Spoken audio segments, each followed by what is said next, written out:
اور جب تم ان لوگوں سے الگ ہو گئے ہو، ارے یہ جو نوجوان جو شرک کرنے والے ان کی قوم سے الگ ہو گئے ہو اور ان کے معبودوں سے بھی الگ ہو گئے، مگر اللہ سے الگ نہیں ہوئے۔ اللہ ہمیشہ ساتھ ہے، تمہارے دل کے گردن کے رگ سے بھی قریب تمہارا اللہ تمہارے دل میں ہے، اس بات کو جان لو۔ تو تم فلانا غار میں چل کر پناہ لو، تو پھر تمہارا رب اپنی رحمت پھیلا دے گا۔ اس طریقے سے وہ نوجوان نے اپنے آپس میں تجویز کر لیا اور اپنی قوم سے جدا ہو کے جا کے پہاڑ میں پناہ لی، اور تمہارے لیے تمہاری اس کام میں کامیابی کا سامان درست کر دے گا الحمدللہ۔ اور اے مخاطب، دیکھو یہاں پر انڈائریکٹ میں ہمارے پیغمبر صلی اللہ علیہ وسلم کا نام کیا کہا ہے؟ اے مخاطب، جب دھوپ نکلتی ہے تو اس کو دیکھے گا کہ وہ ان کے غار کے دہنے جانب کو بچی رہتی ہے، دہنے جانب یعنی دہنے ہاتھ کے پر وہ پہاڑ کا وہ سرنگ کا دہنے ہاتھ پر نہیں پڑتا، بائیں ہاتھ پر پڑتا ہے تاکہ ان کا گرمی نہ لگے۔ ٹھیک ہے، یہاں پر ایک نمبر فائدہ ہے وہ پڑھنے سے، یعنی غار کے دروازے سے الگ رہتی ہے تاکہ دروازے پر نہیں پڑتی تو ان کی روشنی سے ان کو دکھائی دے اور ان کو گرمی پہنچے۔ ایسا بھی نہیں، یہ سورج کا گرمی بھی ان سے ہٹ کر رہتی ہے، اور جب چھپتی ہے تو غار کے بائیں طرف ہٹی رہتی ہے، یعنی جب نکلتی ہے تو دہنے جانب نہیں رہتی، دہنے جانب کو بچی رہتی ہے، دہنے جانب پر نہیں پڑتی، اور چھپتی ہے تو بائیں جانب پر نہیں پڑتی۔ جو الٹا ہو جاتا ہے نا سورج، جب ادھر سے ادھر ہو جاتا تو الٹا ہو جاتا ہے، تو اس طرح کو جو غار کو وہ اس کا روشنی یا اس کا گرمی نہیں پڑتی، ہٹی رہتی ہے۔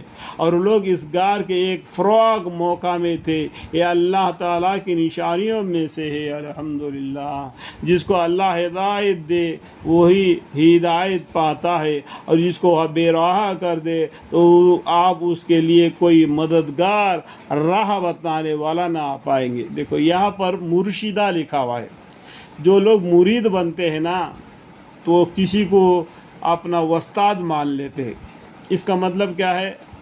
مرید، اس کو کیا کہ وہ جو بولے گا وہ کریں گے اس طریقے سے۔ مرید بننا، مرید بننے کا لیے بھی بخاری شریف میں لکھا ہوا ہے، پڑھا میں نے، تو بہت سی باتوں کو اس کے پر چھان بین کرنا۔ اگر اتنا چھان بین کرنے کا علم ہمارے پاس ہے تو ہمارے لیے راستہ بتانے والے محمد مصطفیٰ صلی اللہ علیہ وسلم ہیں، اس کے بعد میں خلفائے راشدین ہے۔ سمجھ میں آ گیا؟ کسی کو اپنا استاد ہے اور اس کو مان لینا، اس کا مرید بننا۔ یہ لوگ آج کل ایک استاد کا مرید ہے، وہ استاد کا مرید ہے، یہ استاد کا مرید ہے، ہمارے مرشد ایسا ہے۔ مرشدہ کا مطلب کیا آیا لکھا ہوا ہے قرآن میں؟ راہ بتلانے والا۔ راہ بتلانے والا سب سے پہلا کون ہوتا ہے؟ اس کی ماں، بچے کی ماں اس کو راستہ بتا دیے تھے، اس کے بعد میں اس کے باپ، اس کے بعد میں اس کا گھر والے محل، اس کے بعد میں اس کا محلے والے، اس کے بعد میں اس کے گاؤں والے۔ اس سے اس کا چال چلن بدل جاتا ہے۔ جس طریقے سے یہ لوگ چلیں گے اس طریقے سے وہ لوگ چلے گا۔ لیکن جب اس کا سن بلوغ کو پہنچ جائے، اللہ جب اس کو ہدایت دے تو اس کو کتابوں کو پڑھنا اور اپنے ماں باپ کس راستے پر ہے، اپنے گھر والے کس راستے پر ہے، اپنے محلے والے کس راستے پر ہے، اور گاؤں والے کس راستے پر ہے، ان کے اندر میں کون سی غلطیاں کمیاں ہیں، اس سے الگ ہو کر ایک اللہ کے طرف ثابت رہنا، قرآن کے طرف جھکے رہنا۔ تو مطلب کیا ہے؟ کہنے کا مطلب کیا ہے؟ راہ بتلانے والا ہمارے لیے اللہ اور محمد مصطفیٰ صلی اللہ علیہ وسلم کافی ہے۔ اطیعوا اللہ و اطیعوا الرسول، اس کے بعد میں خلفائے راشدین ہیں۔ آج ہم لوگ مسلمانوں نے کیا ہے؟ اماموں کو بھی الگ الگ کر لیا، 4 امامیں بنا دیا۔ وہ امام اس طریقے سے نماز پڑھتے ہیں، یہ امام اس طریقے سے نماز پڑھتے ہیں، یہ امام ایک جگہ پر سجدہ نہیں کرتے۔ قرآن میں 15 سجدے ہیں اور کچھ لوگ 14 سجدے کرتے ہیں۔ یہ اپنے دین کے اندر ٹکڑے ٹکڑے کر لینا، کوئی سیاہی ہے کوئی شافی ہے کر کے کہیں قرآن میں یا حدیث میں نہیں آیا۔